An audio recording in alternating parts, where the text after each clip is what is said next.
patient comes to me with a question about soy milk and its effect on men. Does soy milk have side effects for men?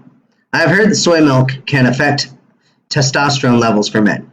I know that soy milk causes negative side effects in women, so it isn't too out there for me to believe. Do you think it's true? Well, it's interesting you mention this because I had spent 7 years of my life as a vegan.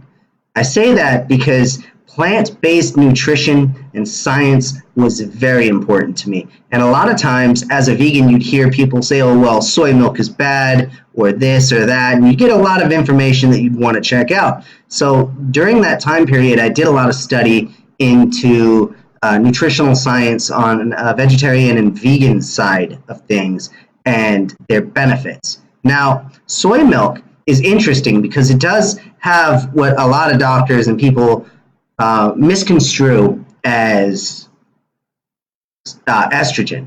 It isn't necessarily estrogen. It is what we call phytoestrogens. So it resembles the makeup of estrogen, which is the female hormonal chemical in the human body. So what that does is it kind of makes a woman feminine, if you will. So some men have concerns that, oh, if I drink a lot of this, I'm going to be more feminine, and that's a tricky one.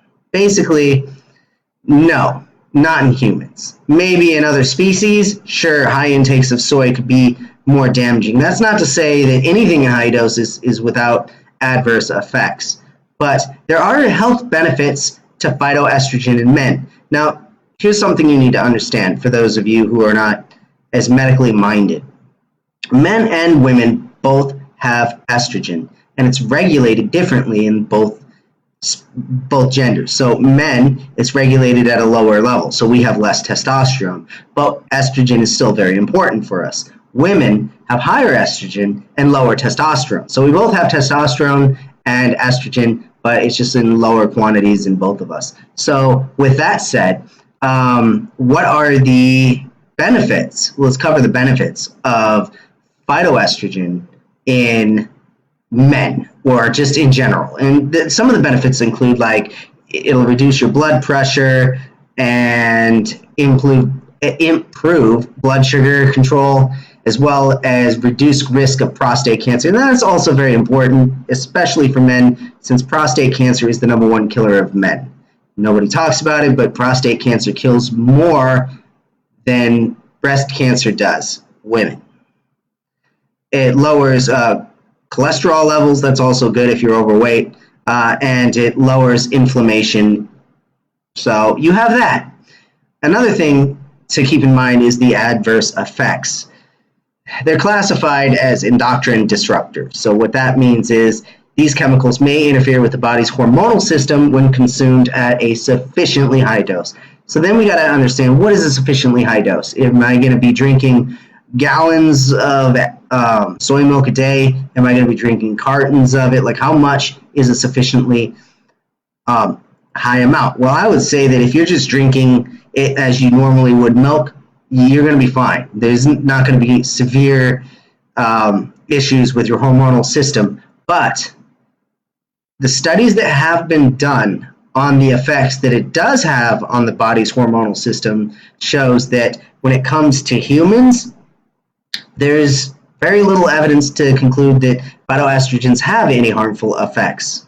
So, I mean, you should be fine. I would say enjoy your soy milk. Also, I'm very glad that you're drinking soy milk because it's a great alternative, and I think a lot of people should be switching to milk alternatives simply for the fact that milk isn't really that good for you. A lot of people say it builds strong bones, it keeps you healthy, but these things are simply not true. We know more than we did 20 years ago or 10 years ago or even 5 years ago. We know a lot more medically. We know a lot more scientifically. Science has come a long way. Study has come a long way. Biochemistry has come a long way.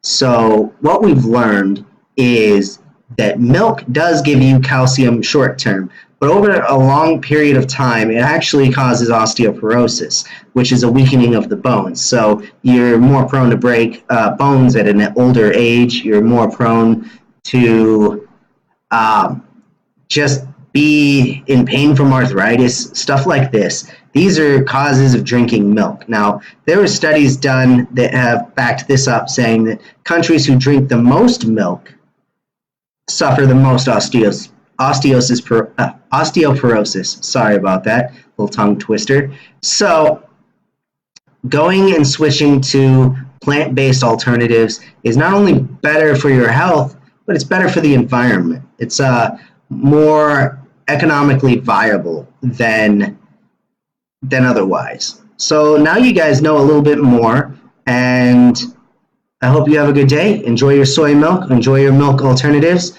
I know I do.